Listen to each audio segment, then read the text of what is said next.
Hello and welcome to Primary Sources, a spin-off podcast from the Doctor Who show where we take what people were saying about Doctor Who in the 80s and 90s and we riff on it.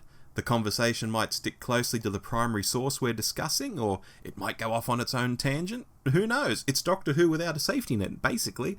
And for this episode, I'm joined by Stephen from the New to Who podcast. Hello, Stephen. Hello, Rob. Thank you so much for inviting me along. This sounds like a lot of fun.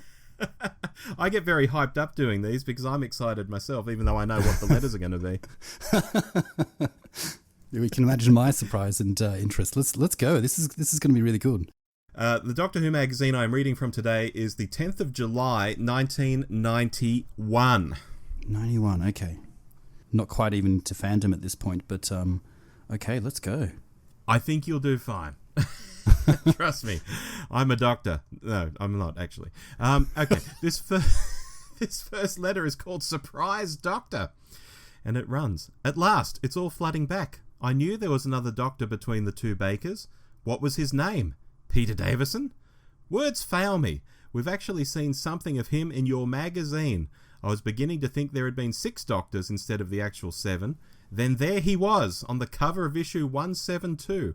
Chameleon was in the Travelling Companions. Jeanette Fielding was in Who's Who. There he was in Brief Encounters. Then, wait for it, here's the best bit, a 10-page coverage of The Awakening, along with some excellent artwork. The Peter Davison era is so neglected, which is surprising as it's one of the best. Way back in issue 144, Top 10 Turkeys, he was the only doctor not to have a story featured. Thanks for pleasing a Davison fan, and I'm pleased to see plans for more recent stories to be released on video next year. That's from Stephen Taylor, Southwell Notts, although given the topic it could have been from me. So, Stephen, over to you. Isn't it hilarious that we Davo fans, Rob and myself, sort of finding that this is a common thing throughout the ages, that even way back in 1991... there were Davo fans who were just saying, no, not enough Davo, far too neglected. Mm-hmm. Neglected is actually the word that I wrote down here just as you were reading that out before. The writer mentioned that as well. It does feel that way, and maybe it's always been that way. It's fascinating to think why that might be the case. Yeah, exactly. That's the question that always comes to mind. I feel like you have such a larger-than-life persona in Tom Baker's Doctor.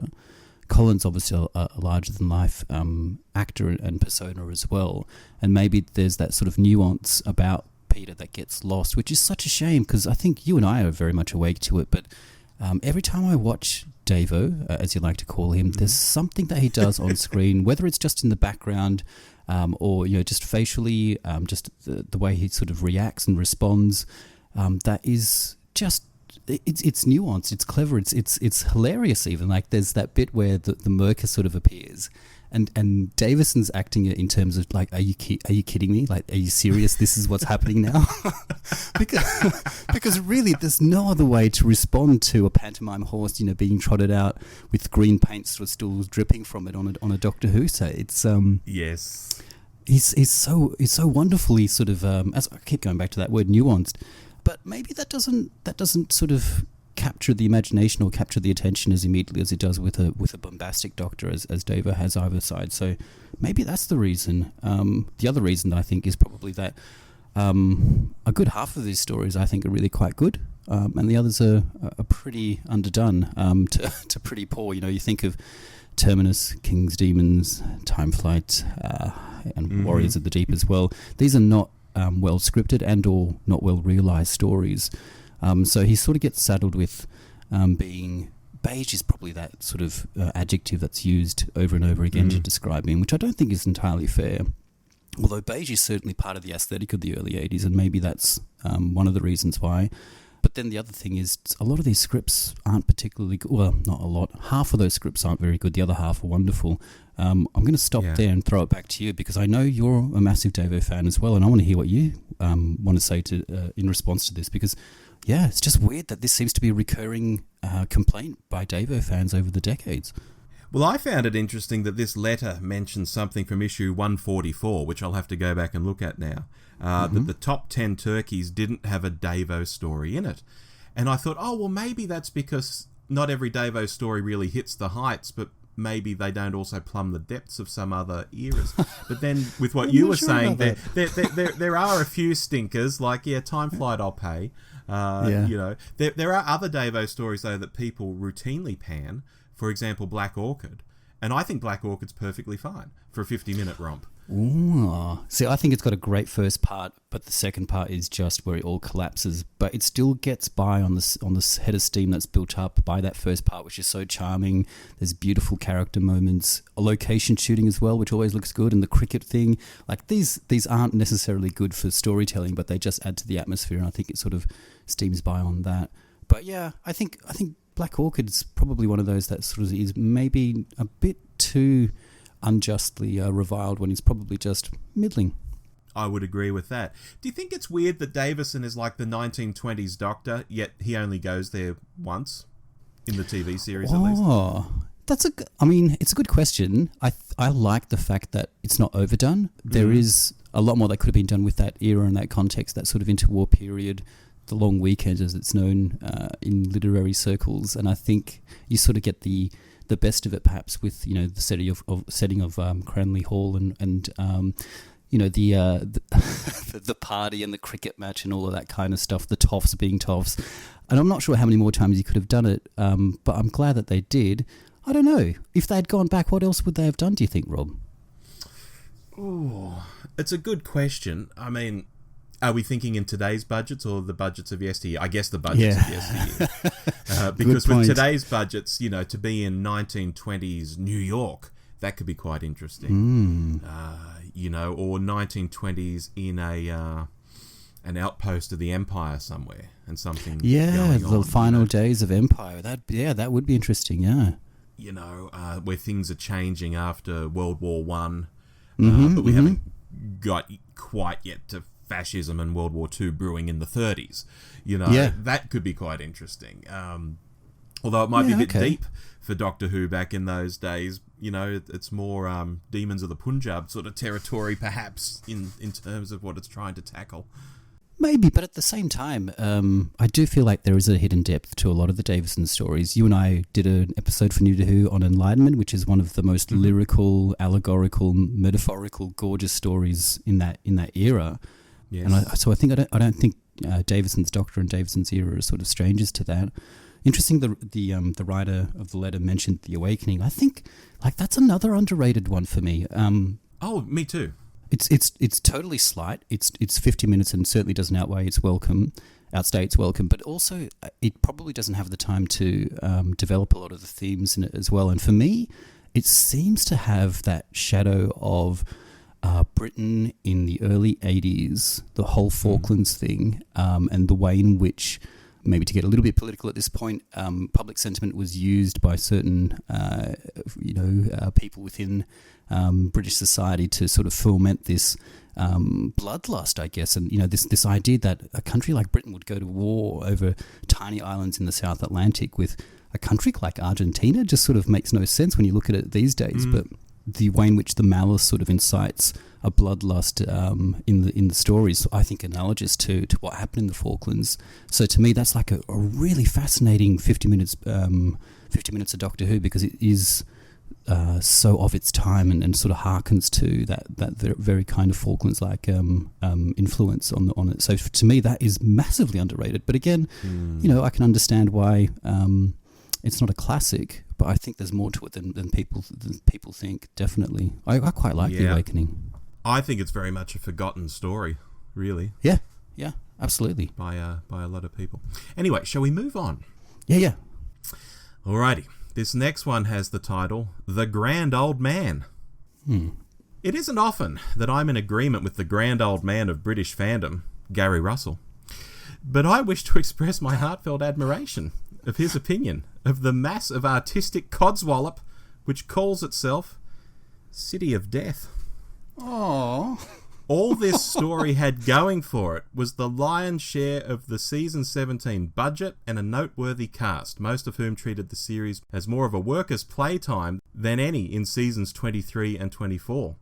As a tribute to Graham Williams, this story is a complete sham, and I can do no more than agree with Mr. Russell. Something of the caliber of Image of the Fendal and the Ribos Operation should be released, particularly the latter, which is blessed with not only one of the finest scripts, but also one of the most believable cultures to ever grace the series. I hope City of Death will not be the last Graham Williams produced story to be released on BBC Video, but next time I hope something much more fitting, that is, anything except Underworld and Horror of Fang Rock, will be chosen as a much better example of Graham Williams' dedication and seemingly limitless artistic talent. That's from Gary Phillips, Rotherham in South Yorkshire. Lot to unpick there. Well, Gary Williams, you're wrong. City of Death is the very best of the Graham Williams era. I think it distills at its core what Graham Williams was trying to do with the program, but never was able to do because of budget. It's lyrical, it's beautiful, all the things that I said Enlightenment was as well. But it's charming and it's funny and it's fun, and that's very much what I think of when I think about the Graham Williams era, and when I think about the turkeys in that era. All of those things still, but just frustrated by the lack of realisation or the lack of budget for a proper realisation. I mean, I really find Haunts of Nymon quite lovely. I'm a fan of it, but it's a terrible production, and I can't sort of disagree with that. Now, this is all based on, it seems, video releases, VHS releases that were coming out. Yeah. They were hearing what was going to be released. And I think Gary kind of gets it right that, Underworld might be a bit of a duff release, but he throws in Horror of Fang Rock as a duff release. And I think, my God, that's an amazing story. It is, isn't it? But it's also one of those ones that probably isn't too reflective of the Williams era anyway, because it's just at that perfect sort of handover point between the Hinchcliffe era and the Williams era. It's neither one nor the other. It's probably recognisably, at least visually rather, a Hinchcliffe story. But there's a sort of levity. Well, everyone dies, but there's a sort of levity in tone throughout. That is sort of hearkening forward to the Williams era as well. Just the way in which Tom plays some of those lines like a buffoon, and that's very much what he sort of goes on to do as well. And I certainly don't think that's a duffer. I think that's probably one of the best Tom Baker stories out there. That's really a really odd call, and probably sort of makes me second guess as to, just how much thought went into this letter. You can't say City of Death is a stinker. You cannot. It's absolutely gorgeous. And I think we did it in episode 4 or 5 of New to Who. If there's one story that you want to introduce someone who hasn't seen any classic Who, not just to the Williams era, not just to the Baker era, but probably even to the all 26 years of Doctor Who, I don't think you can go far wrong with starting with City of Death. It's magnificent. It's just, I don't know, I've run out of things to say. It's gorgeous. Yeah, well, look, Stephen, I'm wondering, Gary Phillips, he's in Rotherham, South Yorkshire. I'm wondering if there was... Where are you going with this, Rob? I was going to say his location isn't... No, I'm bringing up his location, Stephen, because he's in the UK. South Yorkshire, could be anywhere in the UK. And I'm wondering, I don't think there would have been a repeat of City of Death, would there, between it going out live and here, which is like 10 or 11 years later, whatever it might be. I'm wondering if he's relying on like a 10-year-old memory. There was That's certainly possible, isn't it? Was there a novelisation? I don't think. Nope, there never was. No. Not until James Goss came out with it a few years ago. Yeah, that's right. So what's he relying on here? I mean, he could have been in fan circles and had some dodgy dub of it or something. I don't know, but he could just have a dodgy memory of it. Yeah, and this is a good idea, and this is maybe where Australia has benefited more than the UK in terms of the repeats that we did have. And I remember watching City of Death maybe late 1993 at 4:30 in the morning for the first time and being utterly charmed by it. The other thing is, I think fan consensus, and I obviously wasn't around at the time, of the Williams era in that period wasn't too kind, right? Like, it was seen as like the worst era of Doctor Who. Worse even than perhaps, the eras that you and I might think about instead. And maybe that's got a lot to do with it as well, right? Oh, I think so. I mean, there were some beloved eras, and then Williams came along. It's a bit different, and people hate change. So I think it got panned a bit more than it should have.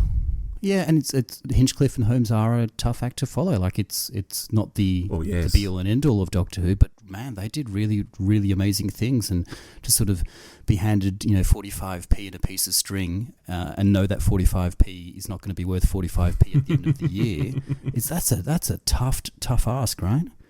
I think so. Let's move on to our third and final letter. The heading here is Actions, Not Words. And it begins, "Oh dear, spare us from more whining. Why would anyone bother writing in defence of the Crotons? Of course, Patrick Troughton and company performed well, as John Adams and Edward Parsons proclaim back in DWIM 173, but the story is really very dull, with inept victims who talk too much and silly villains. All the same, Gary Russell," and here we are, and Gary Russell's back again, "was wrong to call it the worst ever. Hartnell's The Gunfighters is probably that, along with the astronauts acting in Death to the Daleks, and the dreadful alleged acting of the Metebelis natives in Planet of the Spiders. Absolutely right with that last, Gary. And several other cases. So, could you people who only whine shut up now? Have you ever thought that it's not Colin Baker or Sylvester McCoy who are to blame for Doctor Who's situation? It's these alleged fans who accept nothing since the 1960s who have damaged it. Why do you keep watching? You only bring down the attention of the BBC. They've no doubt listened to your interminable comments and decided that if it's disliked, why keep it? I only went into fandom for fun because I love the spirit of it, but I have run into constant illogical screeching about the glory days. You people are really sick. Does no one else find incurable nostalgia incredibly boring? It has long been my opinion that all the elite complainers in fandom should attempt to produce, write and act in their own series, so then they could suffer my laughing hysterically at them and ripping whatever they do to pieces. Only fair. Go on and do it. Action, not whining." That's from Ruth Hanley, Tiburon, California, USA. That's amazing. Wow. Well, tell us what you really think, Ruth. I know, right? Wow, where to start with that? I think, okay, first off, by saying that there never was a golden age. But isn't it hilarious that as fans, this is what we do, we whine, all the way through right now to with the Not My Doctor crew, right, who are picking faults with every sort of fundamental aspect of Doctor Who. And maybe that's just something that we do as fans because we love it so much. We want it to be the best that we possibly can, so we critique it. But that's kind of like the the over the top aggressive parent who's coaching from the sidelines when the kids are playing under six football. This is not the way to do it. This really isn't productive, and it certainly isn't a good use of your time or subjecting your heart to that kind of stress, I think. The other thing that really stood out was some of the stories that were mentioned there. Isn't it interesting that the Crotons and the Gunfighters, while still polling quite low in things like the Doctor Who polls, magazine polls to this day, do sort of get a bit of a renaissance or a sort of reevaluation. Now, I'm not sold on either, and in fact, Dan picked the Crotons as his worst of the 60s on our last Christmas special, and Cole picked the Gunfighters as the worst of the 60s. So and I think like they're not great stories. I don't think anyone can ever convince me that the Gunfighters is a masterpiece, but it's probably not the stinker that I think Celestial Toymaker is probably the worst of the 60s myself. Like there's some real bad ones that you can sort of pick in his place instead. But that whole sort of fan consensus and the way that it evolves was something that came to mind just when you were reading that out. And I'm just wondering, is there a story, and it could be the Crotons or the Gunfighters, but is there a story from that period that you feel like has gone like a massive, undergone a massive reevaluation or a change in that fan consensus? Oh, you know what? I think that the go-to, and it's an obvious one when I say it, is probably Enemy of the World. Yeah, good point. Definitely. Which I always quite liked via the novelisation, but it seems no one else relatively read the novelisation because it always had this sort of aura around it that it wasn't so hot. And then it came back and people went, oh my God, this is actually quite good. Yeah. And again, it's probably one of those stories that is better than we thought it was. I mean, is it as fantastic as... I don't know, any other Troughton classic? Like I think about the Invasion. I think about Power of the Daleks, and I just sort of think it's probably not up there, but certainly it surprised us. It sort of blindsided us just in terms of how good it actually was. And I think maybe you're right. The novelisation by Ian Marter probably wasn't as well read. It sort of came out later on, I think, in the run. towards the middle late 80s. So I think a lot of the audience had moved on by then. But also, wasn't that the novelization that was just absolutely chopped to hell and doesn't make any damn sense at all? Like they took so much out of it to make it fit into the page count. It is a fairly thin novel, as I recall. I think that's probably why I enjoyed it, reading it as a kid. It was a nice quick read. But I think I like Marta's writing, and it just struck me as quite an adventurous, interesting story. And, you know, there was a fella who looked like the Doctor, or the Doctor looked like this fella, whichever way you want to look at it. And, you know, amazing. It seemed really fun. Yeah, and I think it's probably resonant with us more so today because there is... like, you know, salamander-type figures in politics these days. You can put it that way, perhaps. And the way in which they manipulate entire populations is maybe something that we recognise as well. So I think, that's a good shout. Enemy of the World definitely has undergone a massive reevaluation, hasn't it? I think so. And look, parting shot for me on this, some of the stuff Ruth is saying here could have been taken from Twitter yesterday or earlier this morning.